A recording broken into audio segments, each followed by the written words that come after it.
नाज़रीन, आगे बढ़ते हैं, बात करते हैं हम कराची से, जहाँ पर मानसून की बारिशों के बाद सूरत हाल यह है कि अभी भी शदीद स्पेल वहाँ मौजूद है और नदी नालों में तुग़यानी के बाइश नशेबी इलाके ज़ेर आब आ चुके हैं। कोरंगी नदी में तुग़यानी के बाइस कोरंगी कूज़ सड़क को आर्जी तौर पर बंद कर दिया गया है। नदीम शहजाद हमारे साथ, उनसे हम बात करते हैं। नदीम, क्या बताएंगे इस हवाले से आप?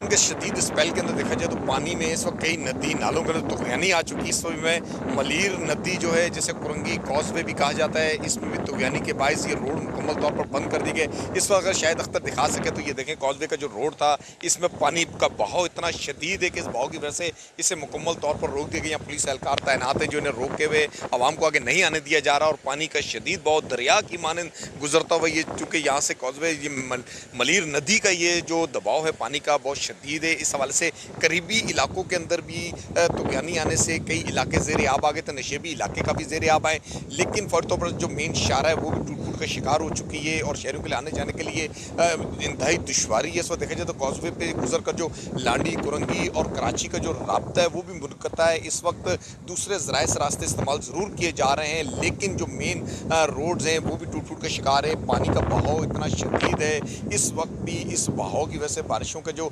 पहले ये मज़ीद आगे चलना है। इस वक्त NDMA और PDMA की जानब से अलर्ट जारी किया गया था। वज़ीर आला सिंध सैयद मुराद अली शाह ने भी हंगामी बुनियादों पर रैन एमरजेंसी का दोबारा ऐलान किया है। उस हवाले से KMC और जितने भी हमारे DMC और दीगर इदारे हैं जिनके अंदर हमारे वाटर बोर्ड्स क्या है, बल्दियात है, तमाम छुट्टियाँ मनसूख कर दी हैं कि वो अपनी ड्यूटियों पर हाजिरी पर रहें। लेकिन इस वक्त इस बहाव को जो पानी का शदीद दरिया की मानंद इस नदी के अंदर है, इस हवाले से अब उस चीज़ का इंतजार किया जाए, लेकिन बारिशों का ये स्पेल मज़ीद चलना है और ये पानी इसी तरीके से चलता रहेगा। नदीम शहजाद हमारे साथ आप मौजूद थे कराची से, और कराची की सूरत हाल आप हमारे नाज़रीन को